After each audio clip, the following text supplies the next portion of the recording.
যে ভাইয়া এই মুহূর্তে আমি কাজ করতে পারছি না। এই মুহূর্তে পুরোদমে ব্যস্ত সময় কাটাচ্ছেন ছোট পর্দায় পরিচিত মুখ আয়েশা খান। একের পর এক জনপ্রিয় নাটকে জোবান, তৌসিফ, তানভীরের মতো তারকাদের সাথে কাজ করে ইতিমধ্যে তৈরি করে ফেলেছেন নিজের ভক্তগোষ্ঠী। অভিনয়, এক্সপ্রেশন আর আত্মবিশ্বাস এই তিন দিয়েই জায়গা করে নিয়েছেন দর্শকদের মনে। কিন্তু এবার তিনি আলোচনায় এলেন এক বিস্ফোরক মন্তব্য করে।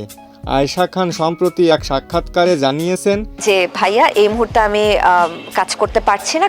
ঢালিউডের সুপারস্টার শাকিব খান তাকে অফার করেছিলেন একটি সিনেমায় অভিনয়ের জন্য, কিন্তু তিনি সরাসরি না বলে দিয়েছেন। তার কথায়, আমি ওর মতো নায়ককে সিরিয়াসলি নেই না, আর আমার হাতে তখন অনেক কাজ ছিল, তাই না করে দিয়েছি।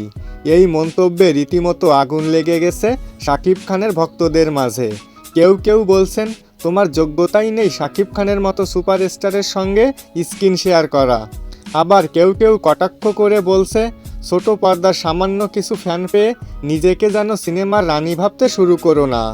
তবে আয়েশা খান নিজে এই বিতর্ককে গুরুত্ব দিচ্ছেন না।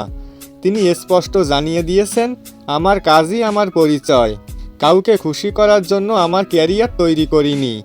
আর এই ঘটনায় ঢালিউড ইন্ডাস্ট্রিতে নতুন করে উত্তাপ ছড়িয়েছে। অনেকেই বলছে, এই মেয়েটা কিন্তু ভবিষ্যতে অনেক বড় কিছু করে ফেলবে। তো বন্ধুরা, আপনাদের কি মনে হয়, ভবিষ্যতে কি আয়েশা খান অনেক বড় একজন অভিনেত্রী হতে পারবেন? সেটা অবশ্যই কমেন্টে লিখে জানাতে ভুলবেন না। দেখা হবে, কথা হবে পরবর্তী কোনো ভিডিওতে।